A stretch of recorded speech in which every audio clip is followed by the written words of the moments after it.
Have you ever been in a disagreement where you just knew you were right? You had all the facts, all the data, all the logic on your side. It feels good, right? To be so certain. But what happens when that certainty, that knowledge, starts to create distance between you and someone you care about? Conflict is just a part of life. We can't avoid it. It pops up with our family, our friends, in our workplaces, and even in our faith communities. It's a universal human experience. And sometimes these disagreements can get really intense, especially when we're passionate about the topic. So, how do we navigate these tricky situations without damaging our relationships? The Apostle Paul actually gives us some incredible wisdom on this. In his first letter to the Corinthian church, he addresses a huge conflict they were having. The issue was about whether it was okay to eat food that had been offered to idols. It was a big deal, a real hot-button topic for them. Some people, using their knowledge, said, "Hey, we know idols are just stone and wood. They have no real power. So eating the food means nothing. It's fine." And logically, they had a point. But others felt differently. For them, this food was deeply connected to their past lives, to pagan worship they had left behind. Seeing fellow believers eat, it was confusing and painful. It felt like a betrayal of their newfound faith. So, you have two groups, both firm in their beliefs, both thinking they are correct. Sound familiar? This is where Paul steps in with a game-changing perspective. He says, and I'm paraphrasing from the New Living Translation. Now, regarding your question about food that has been offered to idols, yes, we know that we all have knowledge about this issue. But while knowledge makes us feel important, it is love that strengthens the church. Wow, let that sink in. Paul doesn't even dive into who's right or wrong about the food. He redirects their focus entirely. He says, sure, knowledge is great. It makes us feel puffed up, important, correct. But what does it actually build? Sometimes, not much. It can even build walls between people. Love, on the other hand, does something different. Love builds up.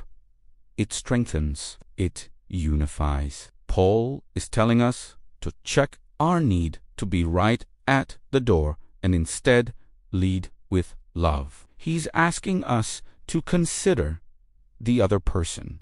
How will my actions, my words, my correctness affect my brother or sister? Will it build them up or tear them down? Will it strengthen our bond or create a crack in it? Think about a conflict you've had recently. Maybe it was a political debate with a family member, a disagreement with your partner about finances, or a dispute with a coworker over a project. How much of that conflict was about proving your knowledge, about winning the argument, and how much was about understanding the other person and preserving the relationship? When we approach disagreements with a love-first mindset, everything changes.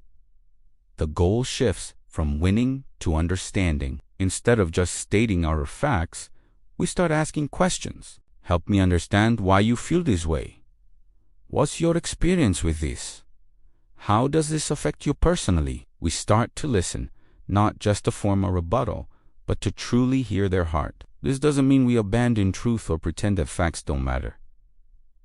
Not at all. It means we hold our knowledge with humility. We recognize that our perspective isn't the only one in the room. We prioritize the person over the point. Because at the end of the day, what's more important? Being right or being in a right relationship? Love builds a bridge where knowledge might have built a wall. It creates a safe space for dialogue where both people feel heard and respected, even if they don't end up agreeing on everything. And that's how we stay unified, even in the face of conflict.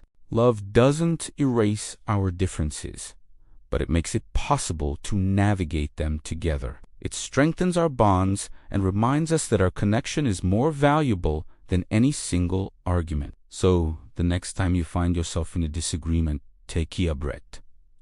Remember Paul's words. Ask yourself, am I trying to puff myself up with knowledge, or am I trying to build the other person up with love? The answer to that question can change everything. It can turn a potential battleground into common ground. It can transform conflict into an opportunity for deeper connection and understanding. Choose love. It's the thing that truly builds, the thing that strengthens, and the thing that lasts. Thanks so much for watching. If this message resonated with you, hit that like button and consider subscribing for more content like this. We'd love to have you as part of our community. See you in the next video.